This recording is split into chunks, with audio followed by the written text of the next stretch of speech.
Mezza Lebanese kitchen. We streamlined the entire menu, which was, I don't say revolutionary at the time, but it really was.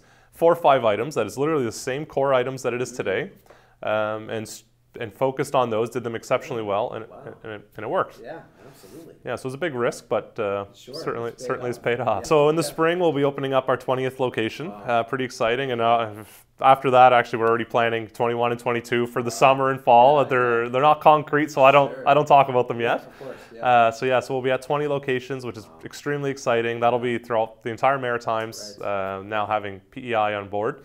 So we're pretty excited about that. Across the whole system, we're somewhere around 350 to 400 employees, which is pretty proud of. You can certainly remember the days where it was just us and a handful of. So it's certainly grown over the humble beginnings. That's right. Yeah, of course, right. And trying to keep those ties and those connections to being a family business and instilling the values that we learned growing up to the same today. So right now, by title, Vice President, Business Development and Franchising. So my focus and my brother, we've really split up our roles a little bit. So I really am focused on the legal, the finance, the business development, and really the growth of the company and from the back end of things. So not so much the hands-on as it once was down in the back making each sandwich anymore, but today it's really the growth plans of the business.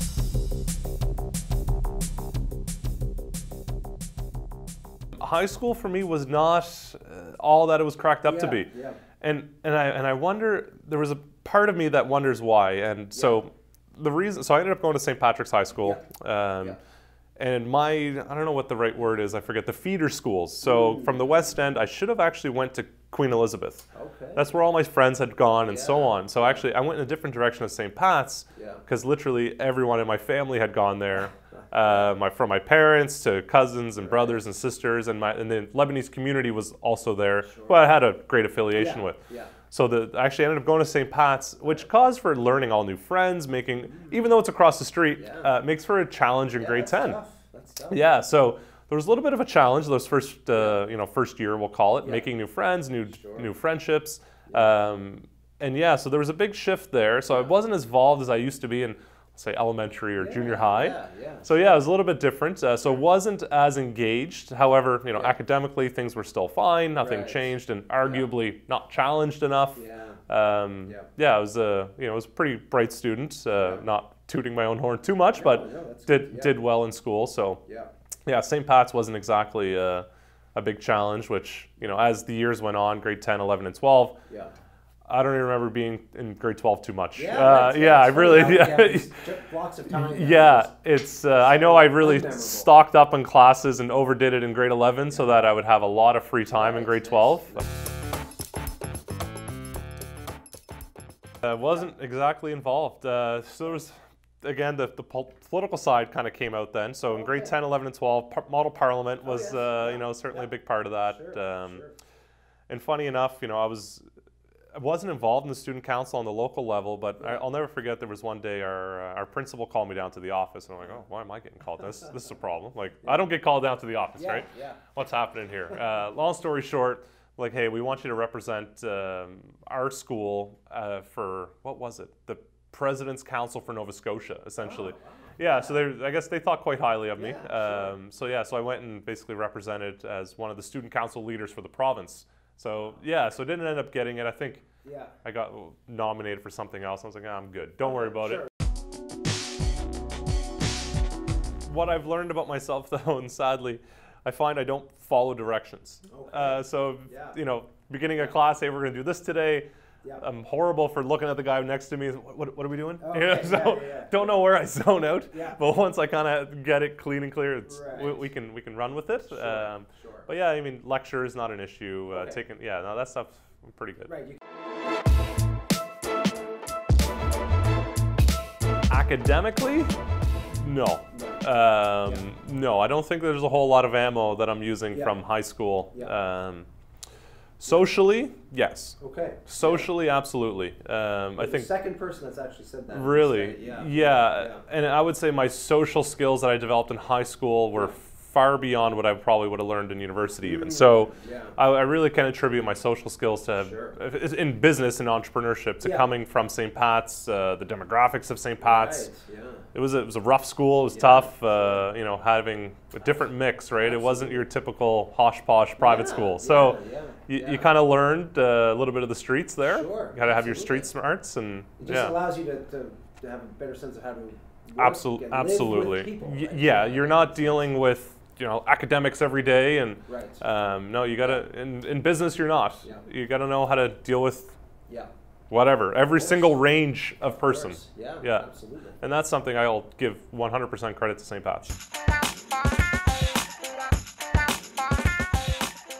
You know, I can vividly remember the teacher of sociology, of law, of religion. I can probably remember names if I sat for a while, but today I don't. But regardless, it was really their personality, the way they engaged. And maybe that it wasn't as structured. I don't know. And maybe it was from a curriculum standpoint, but it wasn't your advanced math. It wasn't your advanced chemistry. It was not as textbook focused. It was a lot more just learning, having, I don't call it fun, but I mean, you know, just a different learning style than just, you know, let's open this chapter 10. And no, it was very different. It's a great question. You know, I think there's a mixture of things, and it's not just a silver bullet. There's layers to business and entrepreneurship. There's, I'll say, the co-op side of things. Actually getting real experience in working with a company or working for yourself, or whatever that looks like, is a big part of it. That was missing for us in high school. The co-op was not a thing.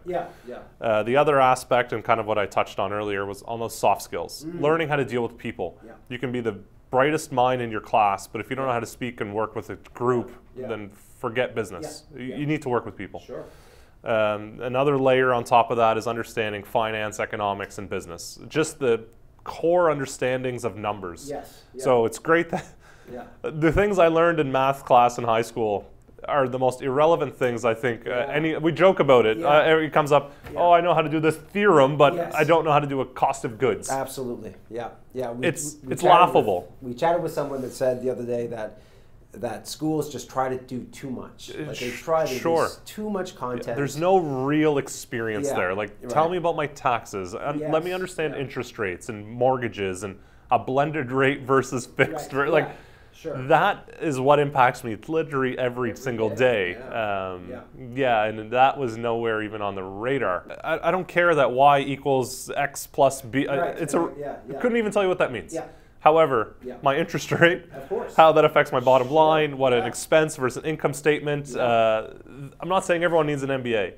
And it's not that, but people need fundamentals for their own personal lives, let alone business, right? It's entrepreneurship that goes hand in hand with finance. I think the group projects are where you can really learn a lot about yourself, how to deal with others, and realizing, you know, you're not going to have the answer to everything, and to really bounce ideas and learn from others and play to other people's strengths.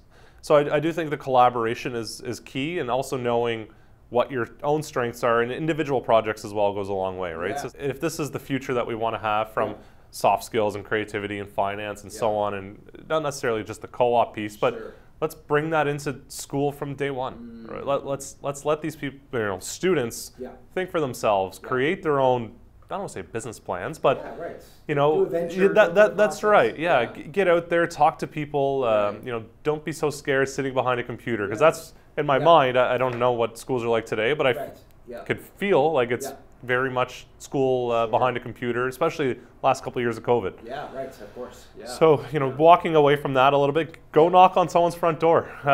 You know, go sell them some chocolate bars again, right? And I'll tell you anecdotally a funny little story. It was probably last year at home. I had a couple of young kids. No way they were beyond junior high. Knock on the door to rake the leaves. And I was like, oh my God, absolutely. I was like, where have you guys been, right? Kind of refreshing. It was the best thing, and man, did they ever hose me. And it was so happy giving them the money. I was so proud of these two young kids, and they were hustling and working and door to.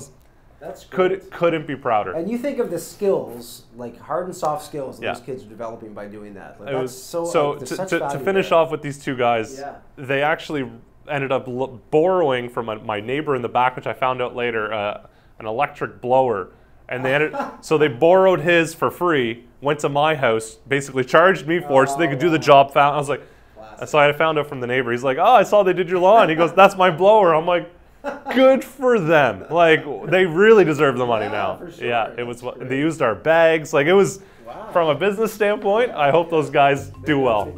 Yeah, that's right. Yeah.